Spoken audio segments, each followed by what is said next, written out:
जय हिंद साथियों, स्वागत है आपको हमारे YouTube channel team adventures classes में। तो साथियों, आज मैं जो वीडियो लाया हूँ यह दिवाली का तोहफा मान लीजिए। आज सुनक दिए भारतीयों को तोहफा, यह दिवाली भारत वाली। हैप्पी दीपावली। आप सबों को टीम एडवेंचर क्लासेस की ओर से ढेर सारी शुभकामनाएं। आप अपने जीवन में निरंतर आगे बढ़ते रहें।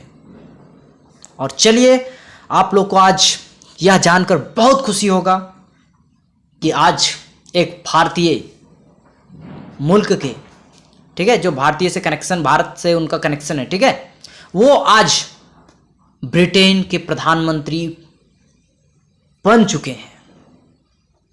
चलिए जानते हैं इस शख्सियत के बारे में, क्या क्या है इनके बारे में जानकारियां इकट्ठा करते हैं हम लोग। तो इनका जीवन परिचय।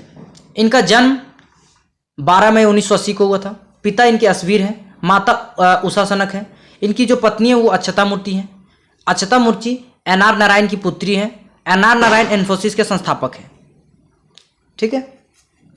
अब अक्षता मूर्ति जो है वो भारतीय सिटीजनशिप है इनके पास, ठीक है। वो जितना सारा अपना जो भी टैक्स देती हैं वो भारत में ही देती हैं। और इनके 2 बच्चियां हैं। चलिए, और इनके अब शिक्षा के बारे में जानते हैं। तो ये विंचेस्टर कॉलेज से शिक्षा प्राप्त की है। लिंकन कॉलेज ऑक्सफोर्ड में दर्शन शास्त्र, राजनीतिक और अर्थशास्त्र की पढ़ाई की है। एमबीए कैलिफोर्निया के स्टैनफोर्ड विश्वविद्यालय से किए हैं। और अब यहाँ जानना सबसे इम्पोर्टेंट मैटर जो है वो यहाँ से है, राजनीतिक जीवन का शुरुआत।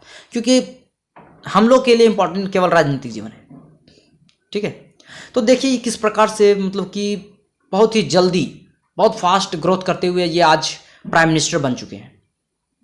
देखिए 2014 में ये वेंडी मार्टन को हराकर रिचमंड के लिए कंजर्वेटिव पार्टी का उम्मीदवार बने, ठीक है साथियों। तो ये रिचमंड को हराए, वेंडी मार्टन को हराकर रिचमंड से कंजर्वेटिव उम्मीदवार बने। फिर 2015 में ये सांसद के रूप में चुने गए। 2015 में ये सांसद के रूप में चुने गए। फिर 2015 से 17 के बीच में ये पर्यावरण, खाद्य और ग्रामीण मामलों चयन समिति के सदस्य बने। फिर 2018 से 19 में स्थानीय सरकार के लिए सदस्य अवर सचिव के रूप में कार्य किए, ठीक है साथियों। फिर आगे बढ़ते हैं, आगे देखते हैं हम लोग 2019 में कंजर्वेटिव पार्टी का नेता का चुनाव हो रहा था कि कंजर्वेटिव पार्टी का नेता, मतलब कि कंजर्वेटिव पार्टी को लीड कौन करेगा। और ब्रिटेन में क्या होता है, मतलब यूनाइटेड किंगडम में क्या होता है कि वहाँ पे जो नेता का चुनाव, मतलब कि जो सबसे हेड होता है, जैसे मान के अभी कंजर्वेटिव पार्टी सत्ताधारी पार्टी है। अब सत्ताधारी पार्टी में जो प्रमुख होगा, ठीक है, जो कंजर्वेटिव पार्टी का प्रमुख नेता बनेगा वही जाके पीएम बनेगा। तो उस समय कंजर्वेटिव पार्टी में जब चुनाव हो रहा था तो उस समय ऋषि सुनक जी हैं, वो बोरिस जॉनसन को समर्थन किए थे। अब बोरिस जॉनसन जी कुछ समय पश्चात ही वो प्रधानमंत्री, ब्रिटेन के मतलब कि यूनाइटेड किंगडम के प्रधानमंत्री बने। और ऋषि सुनक जी वित्त मंत्री का कार्यभार संभालने को इनको मौका दिया गया। चलिए अब यहां से जानते, यहां से उतार चढ़ाव, पूरा गंडगोल जो है ना गेम हुआ था, वो सारा गेम यही हुआ है। तो एक डायलॉग बहुत फेमस है। क्या फेमस है डायलॉग? एक डायलॉग बहुत फेमस था, मतलब कि अभी भी है, कि हमसे जो टकराएगा चूर चूर हो जाएगा। हमसे जो टकराएगा वो चूर चूर हो जाएगा। अब देखिए कैसे चूर चूर हो जाएगा। तो आप लोग को पता होगा कि बहुत ही जल्द अभी कोरोना से हम लोग राहत पाए। अब क्या हुआ था कि कुछ समय पहले ब्रिटेन में भी लॉकडाउन लगा था कोरोना के कारण। और लॉकडाउन लगाने वाले यही बोरिस जॉनसन जी। अब ये लगाए थे ब्रिटेन में लॉकडाउन, बोले थे जनता को कि बाहर नहीं जाइएगा, घर देने रहिएगा। लेकिन ये बंदा खुद ही पार्टी में गया है, पार्टी कर रहा था, पूरा मजा लेगा, दारू पी के तो मजा ले रहा था, जिसके कारण जनता आक्रोश में आके इनका विरोध करने लगे। अब जनता विरोध की और साथ साथ में ऋषि सुनक को भी कुछ अब इनके प्रति, मतलब कि उतना अच्छा लगाव नहीं रहने लगा। दोनों के बीच में बहुत सारे डिफरेंसेस आने लगे। और जब यही डिफरेंसेस के कारण क्या हुआ कि ऋषि सुनक कुछ समय पश्चात ही ये अपने पद से इस्तीफा दे दिए। अब ये अपने पद से इस्तीफा दिए, लेकिन साथ ही साथ में कि जो बोरिस जॉनसन के सरकार बनाने में जिनका बहुत बड़ा हाथ था, वो भी मतलब कि कैबिनेट में जितने भी सदस्य थे और बहुत सारे सदस्य मतलब कि इस्तीफा दे दिए। अब जिनके कारण कुछ समय पश्चात बोरिस जॉनसन जी को लगा कि अब मैं अपना मतलब कि सत्ता नहीं चला पाऊंगा, जिसके कारण वो खुद ही इस्तीफा दे दिए। अब इस्तीफा तो दे दिए, चलो ठीक है, लेकिन ब्रिटेन को तो प्रधानमंत्री चाहिए। तो ब्रिटेन को प्रधानमंत्री, अब तो 5 साल कार्यकाल भी पूरा नहीं हो पाया था कंजर्वेटिव पार्टी का। तो कंजर्वेटिव पार्टी का दायित्व था कि फिर से यूनाइटेड किंगडम को एक प्रधानमंत्री दे, ठीक है, एक सशक्त प्रधानमंत्री दे। तो कंजर्वेटिव पार्टी में बहुत सारे लोगों से पूछा गया कि कौन कौन से व्यक्ति चाहते हैं कि वो अभी कंजर्वेटिव पार्टी को लीड करे। तो बहुत सारे लोग भी खड़े हुए, बहुत सारे लोग उनके समर्थन में भी थे। लेकिन धीरे धीरे लोग आता गया। तो लास्ट में दो चेहरे, एक लिज़ ट्रस और एक ऋषि सुनक, ये दोनों मतलब एक प्रकार से सबसे प्रमुख दावेदार बने।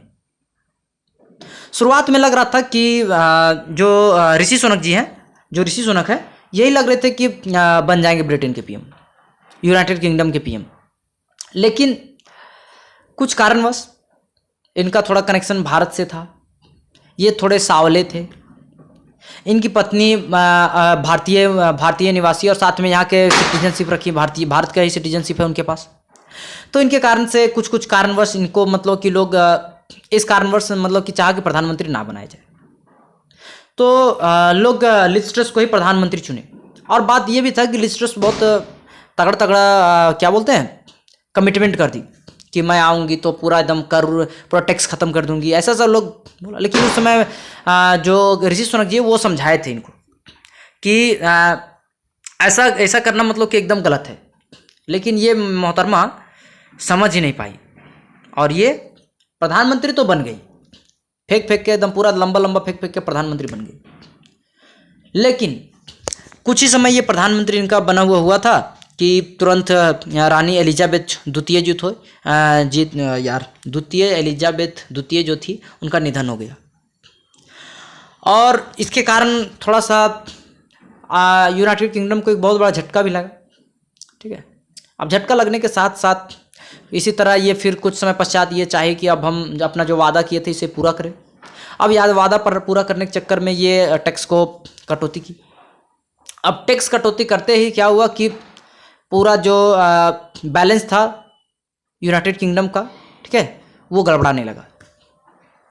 अब वो गड़बड़ाने के कारण क्या हुआ कि लिज़ ट्रस को जो कैबिनेट मतलब इनके जो साथ में जो इनके वित्त मंत्री थे, मजबूरी में उनको रिजाइन करना पड़ा, अपने इस्तीफा देना पड़ा।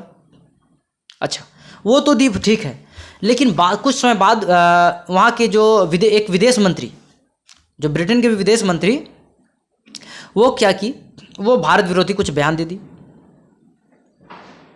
अब वो बयान देने के कारण उनका भी गर्दा उड़ा, वो भी सत्ता मतलब कि अपना इस्तीफा दे दी।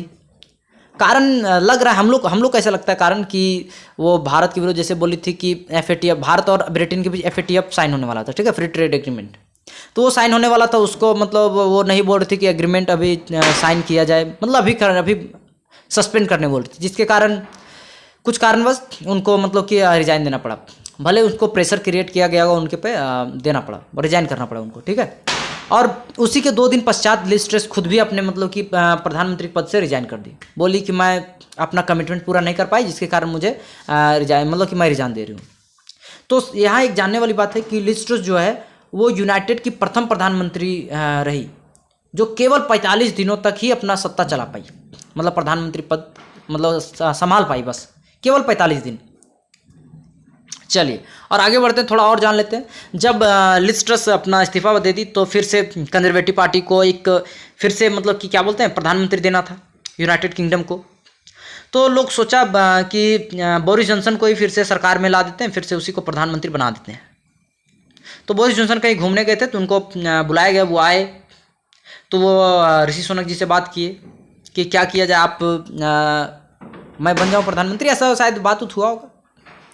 तो लेकिन ऋषि सुनक जी अपने बात पर टिक रहे, नहीं अब ऐसा नहीं होगा। तो बोरिस जॉनसन इसके कारण मतलब कि ये नहीं बन पाए, ठीक है। अब क्या था उस समय, अब फिर से इलेक्शन होगा, इलेक्शन में ऋषि सुनक, बोरिस जॉनसन और ये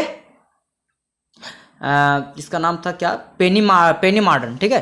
तो पेनी मार्डन ये तीनों में फिर से चलने लगा। तो सबसे पहले ब्रिटेन में क्या होता है कि सबसे पहले आप कंजर्वेटिव पार्टी में 100 सदस्य को अपने समर्थन में करना पड़ेगा। अब 100 सदस्य को अपने समर्थन में लाने के लिए जो ले आएगा वो मतलब कि एक प्रकार से दावेदार बन जाएगा कि वो प्रधानमंत्री बन सकता है, ठीक है साथियों। तो शुरुआत में ऐसा देखने को मिला कि जो ये हैं ऋषि सुनक जी हैं, ये शुरुआत में ही 155 सांसद अपने मतलब कि सपोर्ट में, मतलब इनके सपोर्ट में सांसद थे, ठीक है। अब इन लोग को भी मतलब कि करना था 155 ऋषि सुनक जी को मिल चुका ही था।